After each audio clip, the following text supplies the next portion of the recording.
새날을 여는 새벽 말씀 나눔입니다. 오늘은 2023년 10월 27일 금요일이고 말씀을 전하는 저는 강민 목사입니다. 오늘 우리가 함께 나눌 말씀은 사도행전 9장 8절로부터 19절까지 말씀입니다. 사도행전 9장 8절로부터 19절까지 말씀입니다. 사울이 땅에서 일어나 눈을 떴으나 아무것도 보지 못하고 사람의 손에 끌려 다메섹으로 들어가서 사흘 동안 보지 못하고 먹지도 마시지도 아니하니라. 그때에 다메섹에 아나니아라 하는 제자가 있더니 주께서 환상 중에 불러 이르시되 아나니아야 하시거늘 대답하되 주여 내가 여기 있나이다 하니 주께서 이르시되 일어나 집가라 하는 거리로 가서 유다의 집에서 다소 사람 사울이라 하는 사람을 찾으라. 그가 기도하는 중이니라. 그가 아나니아라 하는 사람이 들어와서 자기에게 안수하여 다시 보게 하는 것을 보았느니라 하시거늘 아나니아가 대답하되 주여 이 사람에 대하여 내가 여러 사람에게 듣사온즉 그가 예루살렘에서 주의 성도들에게 적지 않은 해를 끼쳤다 하더니 여기서도 주의 이름을 부르는 모든 사람을 결박할 고난을 대제사장들에게 받았나이다 하거늘 주께서 이르시되 가라. 이 사람은 내 이름을 이방인과 임금들과 이스라엘 자손들에게 전하기 위하여 택한 나의 그릇이라. 그가 내 이름을 위하여 얼마나 고난받아야 할 것을 내가 그에게 보이리라 하시니 아나니아가 떠나 그 집에 들어가서 그에게 안수하여 이르되 형제 사울아 주 곧 내가 오는 길에 나타나셨던 예수께서 나를 보내어 너로 다시 보게 하시고 성령으로 충만하게 하신다 하니 즉시 사울의 눈에서 비늘 같은 것이 벗어져 다시 보게 된지라. 일어나 세례를 받고 음식을 먹음에 강건하여 지니라. 사도행전 9장 8절로부터 19절까지 말씀입니다. 말씀을 읽다 보면 참 재미있다라는 생각을 하게 됩니다. 10절을 보시면 이렇게 고백됩니다. 그때 다메섹에 아나니아라는 제자가 있더니 주께서 환상 중에 불러 이르시되 아나니아야 하거늘 대답하되 주여 내가 여기 있나이다 하니 여러분 한번 생각해 보십시오. 지금 하나님께서 특별히 아나니아를 불러 사울에게로 보내려고 합니다. 그런데 여러분 한번 잘 생각해 보십시오. 여러분이 하나님이라면 누구를 불러 그 자리에 보내시겠습니까? 말씀에 잘 순종하는 사람일까요? 아니면 말씀을 잘 안 듣는 사람일까요? 사울에게 보내려고 하는데 사울은 예수님을 박해하려 살기가 등등했던 사람입니다. 예수님의 입장에서는 예수님의 말을 가장 안 듣던 사람이 사울이라고 할 수 있습니다. 그러면 그런 사울에게 사람을 보내려면 예수님의 말씀을 잘 듣는 사람을 보내야 정상 아닙니까? 그래야 사울에게 좋은 본보기가 될 수 있기 때문입니다. 말 안 듣던 사울이 말 잘 듣는 아나니아를 보는 순간 부끄러워져야 합니다. 왜냐하면 자기는 하나님의 말씀에 불순종했는데 보니까 아나니아라는 순종 그 자체라는 사람이 와서 자기를 권면하고 일으키는 그 장면이 연출돼야 되는 게 극적이게 보이기 때문입니다. 그런데 여러분 성경은 그렇게 이야기하지 않습니다. 13절에 아나니아가 대답합니다. 아나니아가 대답하되 주여 이 사람에 대하여 내가 여러 사람에게 듣사온즉 그가 예루살렘에서 주의 성도에게 적지 않은 해를 끼쳤다 하더니 여기서도 주의 이름을 부르는 모든 사람을 결박할 고난을 대제사장들에게 받았나이다 하거늘 한마디로 안 가겠다라는 저항입니다. 사람 중에 원래 하나님의 말씀에 순종하는 사람이 잘 없습니다. 예비된 사람, 준비된 사람, 헌신된 사람이 없습니다. 행여 성경에서 순종적인 사람이 나온다면 그건 원래 그런 사람이 아니라 이미 하나님께 큰 은혜를 받은 결과일 뿐입니다. 물론 아나니아가 무조건 불순종하는 건 아닙니다. 나름 이유도 있고 명분도 있습니다. 사실 엄밀한 의미에서 보면 아나니아가 하는 모든 말이 맞는 말입니다. 모두 사실입니다. 그런데 여러분, 사실은 그냥 사실일 뿐입니다. 때로는 사실이 사람을 물러서게도 하고 사실이 사람을 두렵게도 하고 사실이 사람으로 하여금 아무것도 하지 못하게 하는 경우들을 우리는 종종 봅니다. 좋은 말을 하는 것과 그 말을 실제로 인정하는 것은 전혀 다르다는 겁니다. 사람들은 누가 더 좋은 말을 하는지, 누가 더 멋있는 말을 하는지에 집중하지만 좋은 말, 멋진 말, 이런 사실을 이야기하는 말은 그냥 말에 불과하다는 것을 우리는 기억해야 합니다. 구약성경 민수기 13장에는 이스라엘 백성이 광야에서 가나안을 정탐하고 온 보고가 기록되어 있습니다. 모두 12명이 정탐을 하고 옵니다. 근데 가장 정확한 보고, 가장 객관적인 보고는 여호수아와 갈렙을 제외한 10명의 보고였습니다. 10명의 보고가 13장 23절부터 나옵니다. 40일 동안 땅을 정탐하기를 마치고 돌아와 바란 광야 가데스에 이르러 모세와 아론과 이스라엘 자손의 온 회중에게 나와 그들에게 보고하고 그 땅에 과일을 보이고 모세에게 말하여 이르되 당신이 우리를 보낸 땅에 간즉 과연 그 땅에 젖과 꿀이 흐르는데 이것은 그 땅의 과일이니이다. 그러나 그 땅 거주민은 강하고 성읍은 견고하고 심히 클 뿐 아니라 거기서 아낙 자손을 보았으며 아말렉인은 남방 땅에 거주하고 헤딘과 여부스인과 아모리인은 산지에 거주하고 가나안인은 해변과 요단가에 거주하더이다. 이 보고의 잘못이 무엇입니까? 이 보고에 허위 사실이 있습니까? 그런데 여러분, 여호수아와 갈렙은 정탐꾼으로서는 아주 부적절한 주장을 합니다. 30절인데요. 갈렙이 모세 앞에서 백성을 조용하게 하고 이르되 우리가 곧 올라가서 그 땅을 취하자 능히 이기리라 하니, 이런 것을 선동이라고 합니다. 어떤 근거로 이런 거를 주장할까요? 여호수아와 갈렙의 주장이 과연 합리적입니까? 백성들이 듣고 믿고 따를 만한 자료를 제공하거나 객관적인 판단을 할 수 있는 소스를 언급했습니까? 그런 것 없습니다. 단순하고 과격합니다. 우리가 올라가서 그 땅을 취하자 능히 이기리라 라고 말합니다. 근데 이건 정탐자가 할 보고가 아닙니다. 10명을 보시면 31절 이하에 그와 함께 올라갔던 사람들이 이르되 우리는 능히 올라가서 그 백성을 치지 못하리라. 그들은 우리보다 강하니라 하고 이스라엘 자손 앞에서 그 정탐한 땅을 악평하여 이르되 우리가 두루다니며 정탐한 땅은 그 거주민들을 삼키는 땅이요 거기서 본 모든 백성은 신장이 장대한 자들이며 거기서 네피림 후손인 아낙 자손들의 거인들을 보았나니 우리는 스스로 보기에도 메뚜기 같으니 그들이 보기에도 그와 같을 것이니이다. 얼마나 친절합니까? 그들이 본 모든 것을 기반으로 객관적으로 평가해 사실을 전했습니다. 여러분, 제가 지금 이 10명을 칭찬하고 여호수아 갈렙을 비난하려는 게 아닙니다. 말 자체만 두고 봤을 때 허상을 지적하는 겁니다. 말은 물론 이 10명의 이야기가 맞습니다. 사실을 적시한 이야기입니다. 그런데 여러분, 이게 무슨 의미가 있냐는 겁니다. 말에 관한 대표적 표현이 하나님의 말씀에 관계되어 있습니다. 하나님의 말씀에 관한 표현들도 강조점을 우리는 잘 인식해야 합니다. 우리 종교에서 말씀에 힘이 있다, 하나님의 말씀에는 힘이 있다라는 말을 아주 많이 합니다.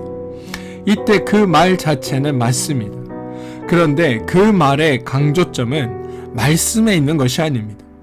그 말씀이 하나님의 말씀이라는 것에 강조점이 맞춰져 있습니다. 하나님의 말씀이기에 힘이 있다라는 의미입니다. 구약에서 가나안 정탐꾼의 말이나 사도행전 9장의 아나니아의 말이나 모두 맞는 말입니다. 사실입니다. 그런데 이게 진리는 아니라는 겁니다. 왜냐하면 진리는 하나님이 기준이고 하나님의 마음과 뜻과 의지와 방법과 능력을 담고 있어야 하기 때문입니다. 가나안 정탐꾼과 아나니아의 말이 사실이라 할지라도 그 말에 빠져 있는 것이 있습니다. 바로 하나님입니다. 사실을 말했는데 힘이 생긴 것이 아니라 힘이 빠졌고 순종한 것이 아니라 불순종합니다. 왜냐하면 자기들이 해야 한다라는 생각을 했기 때문입니다. 여러분, 신앙은 주체를 변화시키는 겁니다. 나라는 존재에서 하나님이라는 존재로 신앙의 주체를 바꾸어가는 것, 이게 신앙입니다. 하나님이 내 삶의 주도자이시고 하나님이 내 삶의 진행자이시고 하나님이 내 삶의 책임자입니다. 우리는 하나님의 일하심의 결과고 열매고 하나님께서 행하시는 그 사역의 수혜자입니다 라고 고백하는 그 자리에 이르는 것, 이게 우리의 신앙이라는 겁니다. 근데 많은 신앙인들이 하나님을 믿으면서도 주체자를 바르게 인식하지 못하고 있습니다. 내가 해야 한다라고 생각합니다. 그러다 보니 하나님의 말씀 앞에 순종하기보다 거부하고 거절하는 일들을 한다는 겁니다. 받지 않아도 되는 스트레스를 받고 가지지 않아도 되는 염려를 가집니다. 지지 않아도 되는 부담을 지고 신앙생활을 해 나갑니다. 아나니아가 만약 가기 싫었으면 그냥 한마디 싫습니다 이렇게만 하면 되는 겁니다. 그런데 싫다고 하면 괜히 벌 받을 것 같아 겁이 나고 가자니 두렵고 그래서 하는 말이 변명이고 핑계입니다. 가고 싶지만 갈 만한 상황이 아니라고 둘러대는 겁니다. 그런데 여러분, 사울에 대해 아나니아가 아는 것을 하나님이 모르시겠습니까? 저는 아나니아의 모습을 보며 신앙생활, 믿음생활을 하는 우리의 모습이 겹쳐 보입니다. 하나님께서 이루어 가시고 만들어 가시고 하나님이 행하시는 그 모든 것들을 볼 수 있는 기회를 우리 가운데 허락하시는데 우리는 여러 가지 핑계로 그 일을 거절하고 거부합니다. 그러면서 하나님의 일하심을 보게 해달라고, 하나님의 은혜를 경험하게 해달라고 요청합니다. 여러분, 아나니아의 모습이 곧 우리의 모습입니다. 그런데 여러분, 그런 아나니아를 하나님께서 어떻게 하셨을까요? 아나니아는 지금 하나님의 말씀에 불순종하고 변명합니다. 그뿐만이 아닙니다. 사울에 대해 부정적인 의견까지 제시합니다. 물론 맞는 내용이었지만 그 말의 뉘앙스는 그렇다는 것입니다가 아니라 그래서 그 놈은 나쁜 놈입니다. 더 나아가면 하나님 그 놈만은 쓰시면 절대로 안 됩니다라고 하나님께 말하고 있다는 겁니다. 이렇게 말하는 아나니아를 하나님이 어떻게 하셨나요?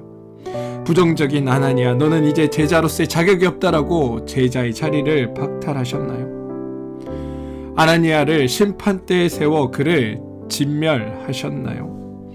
그렇지 않습니다. 15절입니다. 하나님은 아나니아에게 가라라고 말씀하시고 사울을 향한 하나님의 계획을 설명하십니다. 주께서 이르시되 가라.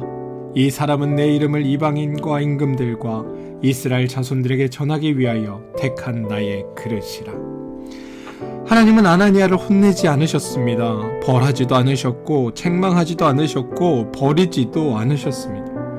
놀랍게 그냥 이전과 동일하게 대해 주십니다.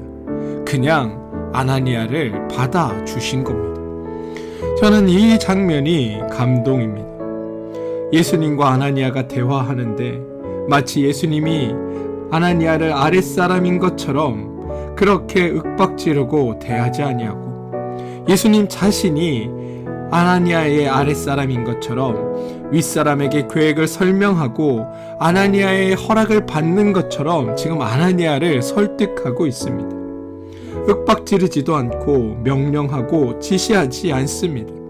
그냥 아나니아에 있는 그대로의 마음을 받아주시고 아나니아에 있는 모습 그대로를 이해하고 계십니다.